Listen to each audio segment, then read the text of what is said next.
For over 100 years, the Boy Scouts of America covered up child sexual abuse until 2019, when they finally took responsibility and filed for Chapter 11 bankruptcy. A fund has been established that allows abused Scouts to file claims. Over 82,000 child sex abuse claims were filed. Sadly, nothing could be done for the estimated 240,000 abused Scouts who died prior to the bankruptcy. Those Scouts suffered in silence their entire lives, taking their dark secret to their graves.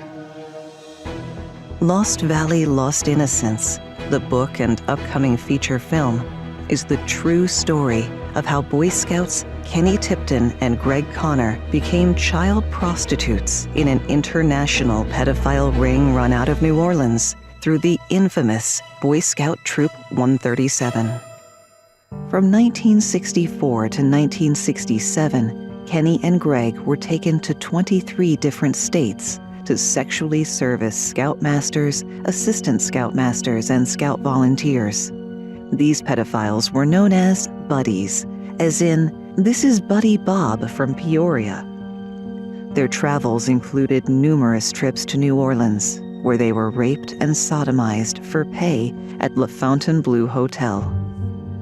The best friends were also taken to the K-Bar B Scout Ranch across Lake Pontchartrain in Lacombe, Louisiana, where many other abused Scouts were brought to be auctioned off for sex with pedophiles from around the world.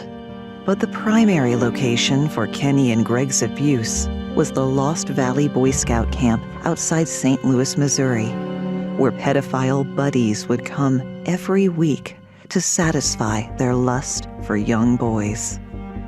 From 1958 to 1978, Scoutmaster L. Ray Green, also known as Johnny, ran the remote Lost Valley camp. In 1966, Green was kicked out of the Boy Scouts by the St. Louis Boy Scout Council for molesting one of the dozens of young Scouts that Kenny and Greg were forced to recruit for Johnny's sexual pleasure. However, Green was still allowed to run the Lost Valley camp because he had compromising information on some of the St. Louis Scout Council members, which would destroy their lives and careers. In 1978, Johnny Green was convicted of molesting another young Scout, and the camp was finally shut down. Johnny Green died shortly after. 3 of the over 150 named pedophiles that Kenny and Greg serviced became infamous. Former Boy Scout and later Scout volunteer Dennis Hastert was a young high school teacher and wrestling coach outside Chicago when he first abused Kenny and Greg. Hastert later became the Speaker of the United States House of Representatives, just 2 steps away from being the President of the United States if something incapacitated the current president and vice president. Hastert pleaded guilty to decades of sexually molesting young boys and was sentenced to prison. One of the most controversial pedophile buddies was Eagle Scout Reverend Fred Phelps from Topeka, Kansas. Reverend Phelps visited Lost Valley many times after being introduced to Kenny and Greg on road trips that Johnny Green took the 2 boys on in Kansas. Reverend Phelps, who ran the Westboro Baptist Church, was a divisive and outlandishly cruel figure. He gained national attention for his homophobic views and protests at the funerals of gay people, AIDS victims, military veterans, and disaster victims. Phelps was fond of saying that God hates fags and faggots fuel the fires of hell, while maintaining that the sex he had with Kenny and Greg was just harmless fooling around. The third infamous pedophile that abused Kenny and Greg in New Orleans was the strangest person the boys had ever met. His name was David Ferry, a former commercial airline pilot who once headed the local Civil Air Patrol. It was in the Air Patrol where Ferry mentored a young man named Lee Harvey Oswald, the man who assassinated President John F. Kennedy. David Ferry suffered from a skin condition that resulted in the loss of his hair. He wore an ugly, rust-colored wig, and used black shoe polish for eyebrows. In Oliver Stone's movie JFK, David Ferrie was played by Academy Award-winning actor Joe Pesci. In December of 1967, Kenny Tipton was kicked out of the Lost Valley Sex Club by his best friend, Greg Conner. Greg had become jealous of the money and gifts that Kenny was earning because he continued to look like a skinny, awkward little boy with no pubic hair that the buddies preferred. Greg was maturing much faster than Kenny. His size, facial, and pubic hair became a turnoff to most of the sex buddies. Greg knew that he would soon age out of interest by most of the buddies, except the ones that liked their sex rough and perverted, which also included much drug use. Greg kept a very detailed journal of information on their sex buddies, such as their real names, where they worked, what kind of car they drove, along with their car license plate number, as well as the names of their wives and children, where they went to church, and much more. The journal was kept in a small, mustard-colored suitcase they called the Banana, along with souvenirs taken from their sex buddies. The purloined items included Playboy Club keys, business cards, tie tacks, cigarette lighters, sunglasses, ink pens, and even library cards, along with many photos of their journeys.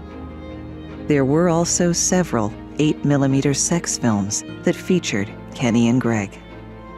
Greg's plan was to eventually blackmail these buddies, who would surely pay cash to protect their deviant behavior from becoming known by the Boy Scouts, their families, the press, and the police. Greg never talked to Kenny again, who was devastated to lose his lifelong best friend. The Boy Scout pedophile ring was started in the early 1960s by 4 single scoutmasters in New Orleans. Scoutmasters, assistant scoutmasters, and scout volunteers were not the only pedophile customers. Many of the clients were cops, teachers, high-ranking military officers, millionaire businessmen, priests, and other church officials. There were also many politicians, including several congressmen and a senator, as well as numerous high-level state government officials from 34 different states. The district attorney, Harry Connick Sr., father of actor and singer Harry Connick Jr., brought down the Boy Scout sex ring in the 1970s. In 2020, Ken Tipton and his wife Darlene interviewed the 93-year-old Connick. Harry Connick Sr. was in very poor health. However, his mind was still sharp. With the assistance of Connick's wife Londa, Ken and Darlene were able to get in-depth interviews with the former prosecutor. Connick confessed that the Boy Scout pedophile ring case was the most disturbing and emotionally distressing he was ever involved with during his over 30 years as a prosecutor. He wished he had found out about the child sex abuse sooner, so he could have saved more young boys from being exploited by pedophiles from around the world. He also confirmed that there are dozens of boxes filled with pictures and 8mm films of scouts and their abusers locked away in the police evidence room. Ken Tipton has made numerous requests to get access to that evidence and prove his story. The district attorney's office said they couldn't help Ken without a court order. Kenny Tipton has carried massive guilt and shame his entire life for not saving Greg from the sex and drugs after learning that Greg had suffered an overdose. Greg had become a mental vegetable who had to be taken care of by his parents for the rest of his life. In 2005, Greg's parents, Herb and Betty Conner, saw a news report in St. Louis about an award-winning movie that Ken Tipton had directed called Heart of the Beholder. They contacted Ken and asked him to please come visit Greg. Ken did and was shocked to see his dear old friend reduced to a frail skeleton who just stared into space. Ken asked what Greg did with the banana that had his detailed journal and other personal artifacts. All Greg could tell him was that he had buried the suitcase at Lost Valley. Several searches by a metal detecting club were unsuccessful due to the over 60 years of overgrown trees, brushes, and weeds. Greg Conner died in 2018 at age 66.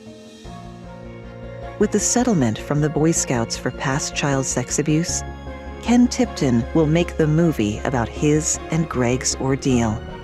The movie is not just Ken and Greg's story, it's also the story of every other abused Boy Scout, living or dead, so that it never, ever happens again.